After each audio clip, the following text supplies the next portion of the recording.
عليكم ومرحبا بكم في وصفه جديده. اليوم ان شاء الله الوصفه ديالنا غادي تكون البسبوسه بالسميده والكوك. هاد الوصفه كتجي لذيذه بزاف، مقادير بسيطه، الوقت ديال التحضير ديالها كيبقى قصير. البسبوسه كما كتعرفوا عندها بزاف ديال الطرق اللي كتخدم بها، ايضا حتى في التزيين ديالها كاين طرق مختلفه. اليوم ان شاء الله غادي نشوفوا طريقه من هاد الطرق، على اساس في المرات الجايين ان شاء الله نشوفوا طرق اخرى. هي كتشبه الى حد ما الحرشه ديالنا اللي تنديرو في الفران، غير هذه تتسقى في الاخر فاش تنجبدوها من الفران سخونه فتنسقيوها بالسيرو. غادي نحتاجوا لهاد الوصفه ان شاء الله 350 غرام ديال السميده الرقيقه دائما اللي كنستعملوا في الحرشه. نسبه السكر سنيده عندي 100 غرام، انا استعملت البني، ممكن تستعملوا سنيده العاديه. عندي ساشي ديال الخماره ديال الحلوه. بالنسبه للزبده عندي 100 غرام ديال الزبده عاد باش ذوبتها، دونك كتعبروها عاد باش كتذوبوها. عندي هنايا ياغور طبيعي، جوج ديال العلب، ممكن تستعملوا النكهه الا بغيتو. الكوك عندي نص كاس ديال العنبه، وكيبقى الكوك اختياري الا بغيتو ديروه، سينو كتستغناو عليه. صافي هادشي اللي غادي نحتاجو. كما شفتوا المقادير بسيطه، حتى الطريقه ان شاء الله كتبقى بسيطه. دونك اول حاجه غادي نبسسو السميده ديالنا. هاد العمليه هذه ضروريه، فتندخلوا داك الزبده في السميده كلها. الحبيبات كلهم خاصهم يتغطاو لنا بالزبده. غادي ندير الياغور، غادي نخلط هاد المقادير كلها بيدي بحال هكذا، كذا كنتحكم فيها احسن. غادي نديرو السكر، غادي ندير الكوك، نديرو خميره ديال الحلوه. صافي غادي نخلط هادشي ونعاود نرجع. صافي هذا هو الخليط ديالي من بعد ما نسجم.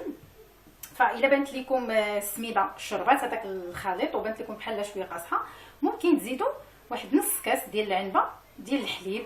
ممكن ايضا تزيدوا حتى الماء، ماشي مشكل. يعني ماشي ضروري ان الخليط ديال البسبوسه يكون جاري، لا. صافي بحال هكذا نتوما كتشوفوا الخليط ديالي انا كي داير. خديت هاد الليمون هذا دهنته مزيان بالزبده حتى من هاد الجوانب هادو ندهنو من الفوق القاعده وكلشي.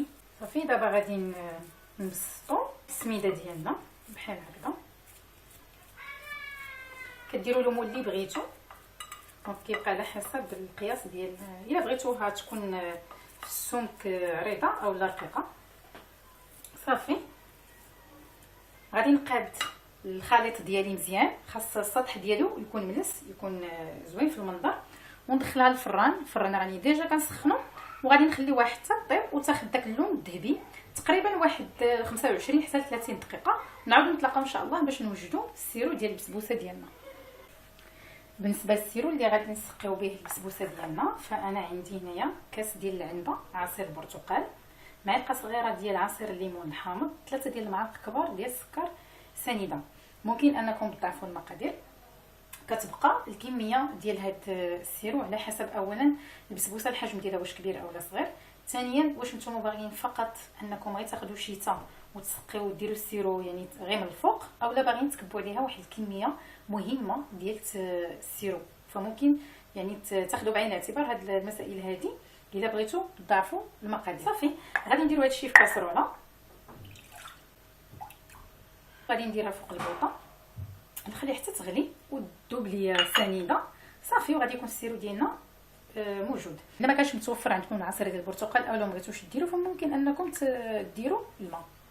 وإلا بغيتوا ايضا حتى تقربوا باش تطفيو على السيرو ديالكم، زيدوا معلقه صغيره ديال الزبده. الا ما بغيتوش ديروها فلكم الاختيار. صافي غادي ندي فوق البوطه حتى يغلي وتنسجم ليا العصير وذوب ليا السكر، ونعاودوا نتلاقاو ان شاء الله باش نزينوا البسبوسه ديالنا. البسبوسه ديالنا هي خرجتها من الفران، جات على هذا الشكل هذا كما كتشوفوا. فخليتها في الفران تاخذات هذا اللون الذهبي، كتبركوا عليها حشيشه. صافي السيرو ديالنا غادي نزيد له واحد المعلقه كبيره ديال الماء الزهر. انا كتعجبني النكهه ديال الماء الزهر مع الليمون، نتوما الا ما كانش متوفر ما ديروش. صافي غادي نفرغ هذا الخليط هذا كله على البسبوسه بحال هكذا، وغادي نخليها حتى تشربوا مزيان، عاد باش غيمكن ليا نزينها شويه ولا نقطعوها. البسبوسه خاصها تكون يلا خرجت من الفران، والسيرو حتى هو خاصو يكون سخون باش دغيا تتشرب. صافي ها نتوما كما كتشوفوا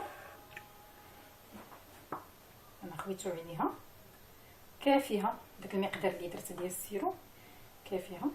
صافي غادي نخليها حتى تشرب ليا مزيان. عاد باش غادي نزينها، عندي هنايا دانيت وشوكولا وعندي شويه ديال الكوك، فغادي ندير لها هاد الدانيت من الفوق وغادي ندير واحد الرشيشه ديال الكوك ان شاء الله ونعاودو نتلاقاو.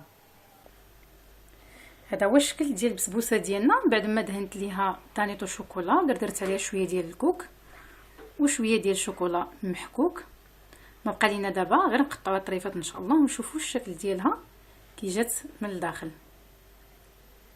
البسبوسه ديالنا جات على هذا الشكل هذا كما كتشوفوا، قطعتها لكم طريفات باش تشوفوها من الداخل، فجات هشيشه ولذيذه بزاف. كنتمنى تجربوا هذه الوصفه خاصه في الاعياد والمناسبات ملي يجيو عندنا الضياف، ممكن نقدموها مع الشاي او القهوه. تاكلوها بصحه والف عافيه.